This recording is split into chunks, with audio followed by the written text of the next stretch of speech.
O texto é 2 Coríntios, capítulo 5, a partir do versículo 17, que diz assim: pois o amor de Cristo nos constrange, julgando nós isto. Um morreu por todos, logo todos morreram.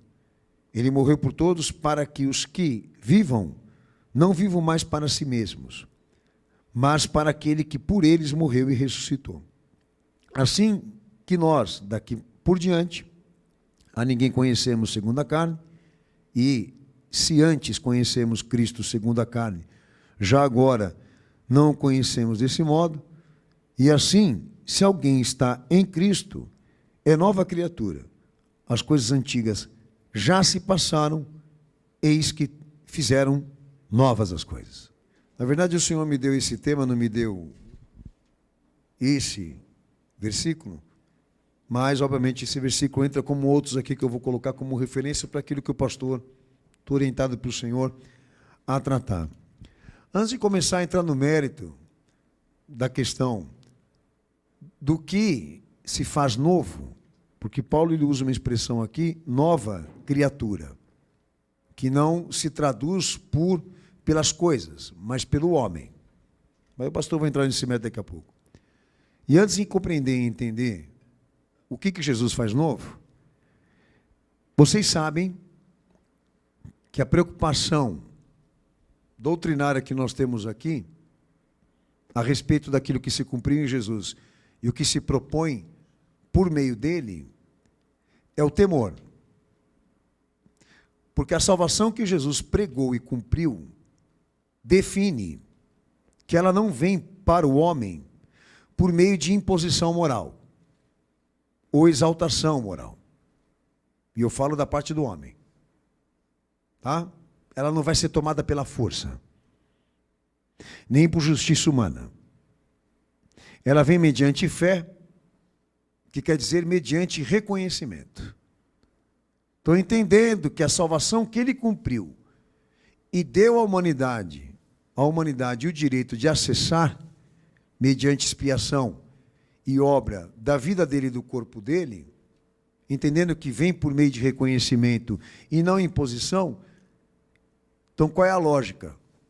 Nós vamos ser apresentados perante ele quando chegar esse dia, e ele vai dar o parecer se nós estamos debaixo da natureza dessa formação do que, na verdade, ele veio instituir. Nova criação, novo homem. Tá? Eu não falo nova criação me referindo ao mundo, mas ao homem. Tá? Então, este parecer de reconhecimento que cabe somente ele e a sua autoridade nos dar, é aí que entra o medo, o temor. Eu digo medo no sentido, bom, se é o Senhor que vai dar diretamente esse parecer, então qual é a minha preocupação? Preciso entender o que ele pregou. E não cair no balaio e na conversa furada, que basta qualquer fé. Ali, na pregação dele, no testemunho dele, não é qualquer fé, não. Não é qualquer coisa que você escuta em nome de Deus ou em nome dele que vai garantir isso, que você obtenha salvação e redenção. Então, essa preocupação nossa de se voltar à doutrina e à análise das implicações, né, de Cristo ao homem, do que ele precisa obedecer para se salvar, é porque esse veredito, este parecer final, vai ser dado por Cristo, não vai ser dado pelo homem, nem pela igreja, nem pela religião. Mas só, irmãos, o que acontece? Muita coisa que a gente até volta a repetir de púlpito aqui para vocês, e que eu entendo que não é só porque alguns de vocês vão chegar à compreensão, mas porque existe uma resistência voltada para esse parecer de que o homem ele tenha alguma chance de se interceder, de se impor e interceder por si mesmo quando o juízo chegar. E sabe, a visão do Tribunal de Contas, da redenção de Cristo, nos mostra o quê? Que o homem não vai ter esse direito de se expressar, de pedir clemência e misericórdia quando Deus chamar ele para prestar conta. Então aqui todo mundo discute ideia, todo mundo discute pensamento, todo mundo vai atrás daquela tal filosofia, daquela interpretação variada, mas nós temos que entender que quem dá o veredito é ele, porque a autoridade é dele. Então, se você se recusa a ser julgado pelo princípio, porque você não quer ser incomodado e disciplinado, você está cavando uma sepultura para se jogar nela. Porque você vai cair na mão de Deus de qualquer jeito, meu amigo. Não tem escapatória para você nem para mim. Aqui nesse mundo tudo tem esquema, mas na redenção e no reino de Deus não tem esquema. Não tem propina. Não tem fraude, ninguém suborna ninguém ali. Entendeu? Tanto que o meu Senhor disse o seguinte: louco, essa noite vão pedir a tua alma. Entendeu? Insano. O homem que constrói sobre si mesmo, né, uma obra em conformidade com os seus pensamentos e opinião, baseando-se nisso. Que o que ele quer, o que ele gosta, o que ele acha é fé, e não é. É insanidade. Essa rejeição doutrinária, é insanidade gerar e criar uma perspectiva de vida segundo a tua própria vontade. Bem, então muita coisa que o pastor vou falar hoje aqui atende essa doutrina. Porque todos sabem que 90% da população que se diz evangélica, quando se diz nova criatura ou nova vida, eles assimilam essa ideia de que a retratação, a restauração e a reconstrução que Jesus propõe à humanidade se direciona a atingir o mundo e as coisas do mundo. E Paulo não fala mundo aqui, ele fala criatura. E de que criatura ele se refere? Ao pecador. Porque está ali na pregação do nosso Senhor a definição de que o alvo da sua redenção não se direciona para as coisas, para o mundo, mas para o pecador, ou seja, para o homem. Essa é a definição que está lá. E a pergunta é: você aceita que isso aconteça? Porque essa é a proposta. Então, vou começar pelo primeiro ponto, que eu já até comecei a antecipar aqui. Mateus capítulo 7, do versículo 18 até o 23. Vamos lá. Não pode a árvore boa dar maus frutos, nem a árvore má dar frutos bons. Toda árvore que não dá bom fruto, corta-se e lança-se no fogo. Portanto, pelos seus frutos os conhecereis. Nem todo o que me diz, Senhor, Senhor, entrará no reino dos céus, mas aquele que faz a vontade de meu Pai que está nos céus. Muitos me dirão naquele dia: Senhor, Senhor, não profetizamos nós em teu nome, e em teu nome não expulsamos demônios, e em teu nome não fizemos muitas maravilhas? E então lhes direi abertamente: nunca vos conheci, apartai-vos de mim, vós que praticais a iniquidade. Eu, pastor, eu vou ler outros textos aqui, tá?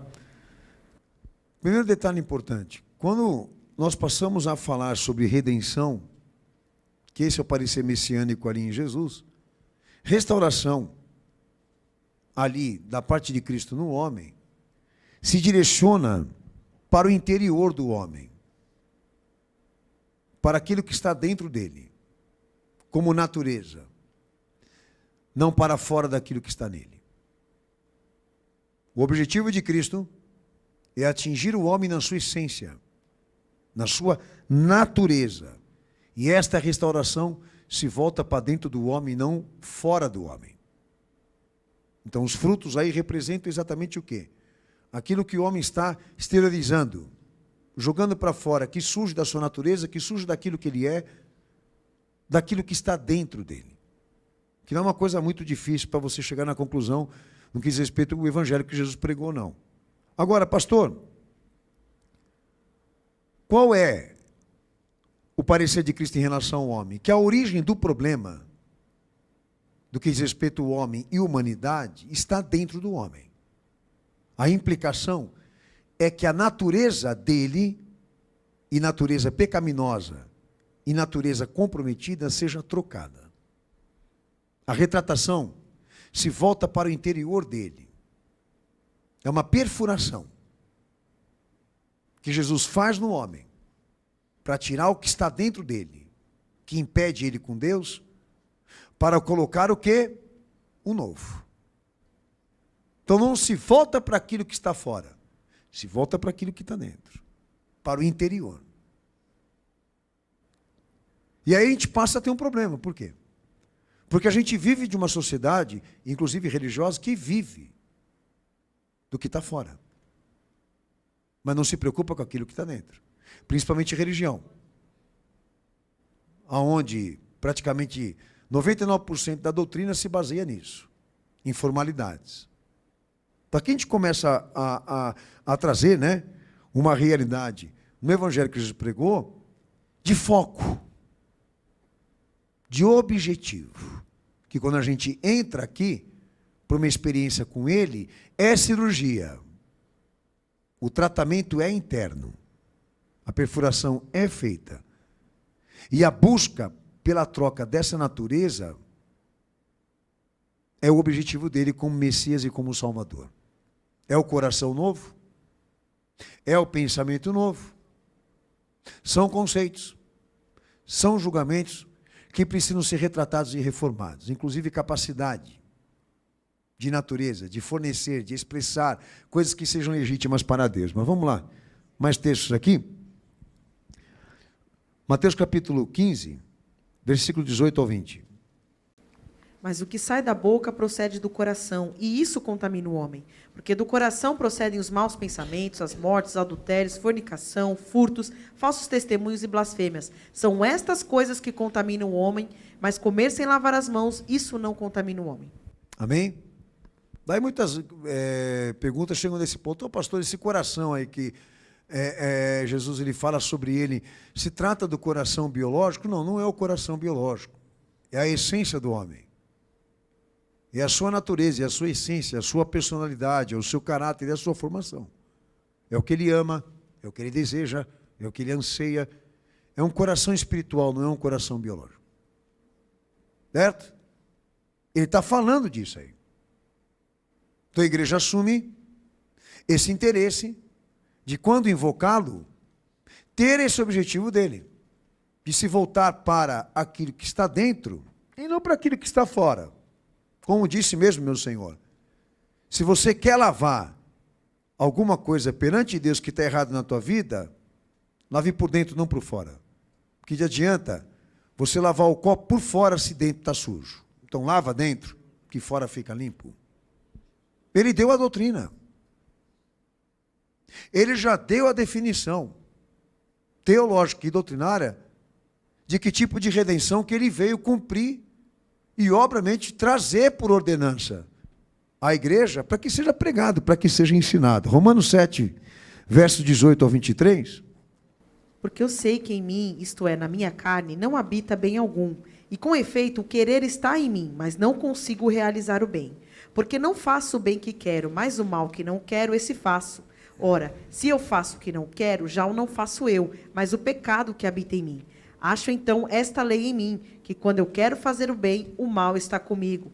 Porque segundo o homem interior, tenho prazer na lei de Deus, mas vejo nos meus membros outra lei, que batalha contra a lei do meu entendimento, e me prende debaixo da lei do pecado que está nos meus membros. Certo? Então Paulo está entrando no mérito que o Senhor também ensinou. Aquele que é nascido da carne é carne. Carne, na tradução, é pecado. E pecado ali, na implicação doutrinária de Cristo, é natureza, não é hábito. Está no homem, nasce com ele, está nele até o fim da vida dele, se Jesus não mudar. Então, quando a gente começa a falar sobre o pecado na teologia bíblica, nós não estamos nem um pouco preocupados aqui com moral, mas com a raiz e a origem do problema. E a raiz e a origem do problema que Jesus veio, né, defender salvação, está dentro do homem. Que dizemos que se o pecado é uma natureza e não é um conceito, então só pode ser arrancado por Deus, não por educação. Ensina teu filho no caminho que ele deve andar, e muitos traduzem isso por educação. Não se trata de educação. De cirurgia, de redenção. É feito por um milagre. Ninguém conserta o homem na presença de Deus com educação, com mudança de hábitos. Eu venho chamando a atenção de vocês para isso. Então, quando Jesus fala, aquele que é nascido da carne, é carne, que está lá em João 3, a gente vai ler esse texto ainda, ele está trazendo a definição doutrinária de que o homem nasce escravo disso e morre escravo disso, pecado, se Deus não fizer a obra. Então, se é uma natureza e não um conceito, qual é a lógica? Nós precisamos dele e isso não vai mudar com esforços humanos. Entendeu? Então, alguns de vocês confundem restauração, transformação com reabilitação. Reabilitação, você usa essa expressão para falar de drogado. Você não usa essa expressão para falar sobre redenção. Jesus não reabilita ninguém. O Evangelho não propõe ressocialização. É redenção. A palavra-chave é essa. Ah, pastor, tem gente que vai para Jesus para se reabilitar? Lógico, para o Evangelho falso. Como vai para as outras religiões. Porque as outras religiões, elas também se dedicam a mascarar o problema com mudança de hábitos. Nós, segundo o Senhor, a cirurgia está dentro. É instinto. É natural. É comum o homem pecar. Porque ele nasceu e é escravo disso. E só pode se libertar se Jesus assumir o governo e a autoridade da sua restauração e retratação. Porque há uma retratação. Um outro texto aqui, Romanos 8, verso 3 ao 4. Quanto o que era impossível à lei, visto como estava enferma pela carne, Deus, enviando seu Filho em semelhança da carne do pecado, pelo pecado condenou o pecado na carne, para que a justiça da lei se cumprisse em nós, que não andamos segundo a carne, mas segundo o Espírito. Porque os que são segundo a carne inclinam-se para as coisas da carne, mas os que são segundo o Espírito para as coisas do Espírito. Porque a inclinação da carne é morte, mas a inclinação do Espírito é vida e paz. Que muita gente traduz carne aí como sendo o quê? A moral do pecado. Não, não é a moral do pecado. A carne aí é uma natureza. Uma natureza sem Cristo. Sem a marca da redenção. Um detalhe você estraga com o Evangelho, você percebeu? Então muita gente vai na pegada de que Paulo está querendo dizer o seguinte, olha, Jesus quer santificar a sua carne. Hã? Que papo é esse santificar a carne? Vai botar cabresto no porco? Que é um símbolo de impureza e de natureza no Evangelho dele, você entendeu? Como também o bode, uma falsificação. Ovelha, natureza, que ele regenerou, que a cirurgia foi feita por ele. Então carne, aí, não é uma disciplina, não é uma imoralidade, não é um mau hábito. Carne aí é uma natureza humana sem Cristo. É um homem sem Cristo, que é natural, comum. Ele pecar, ele vai continuar fazendo aquilo numa roupa bonita, num carrão, numa casa maravilhosa, com a Bíblia debaixo do braço. Falando até sobre Deus. Vocês estão vendo isso acontecer? Ah, mas errar é humano. Mas até que ponto? Que dimensão que você quer dizer isso para mim? Que errar é humano. Olha a vergonha que se tornou a igreja. Será que vocês não estão vendo o que está acontecendo? Porque se tratam de pessoas que encaparam o mal e a natureza em questão, se utilizando da expressão do bem. Falam que são do bem, mas por dentro são a maldade. Então nós não vamos se enganar com esse evangelho de etiqueta. Porque eles estão deixando claro pelas atitudes quem eles são. Agora, porque estão debaixo de um nome santo e de uma obra santa, você vai acreditar que Deus vai entender o que eles estão fazendo com a igreja, com a obra e com a vida? Pelo amor do meu Senhor! Vai lá dentro da cadeia, você vai ver que todos que dizem que estão lá, que todos que estão presos dizem-se inocentes. Ninguém é culpado lá na cadeia. Como na igreja. Todo mundo se diz santo. e ninguém é culpado. Então, quando se perde a objetividade dessa redenção no nosso trabalho aqui, acabou, não tem mais o que fazer. Vocês estão querendo o quê? Transformar uma obra redentiva numa obra educacional, transformar apacentamento de almas em gestão pública e social, é o que está acontecendo com a igreja hoje. Educa os porcos a serem limpos. Educa os cães a não quererem o vômito. Ensinem eles a serem limpos. É isso que você está propondo lá, com aquele evangelho contemporâneo. Porque é o que eles estão ensinando. Os bons costumes. É apelo político da direita conservadora. Os bons costumes. É apelo, caramba, que eles estão fazendo para eleger presidente, governador e prefeito. Esses hereges.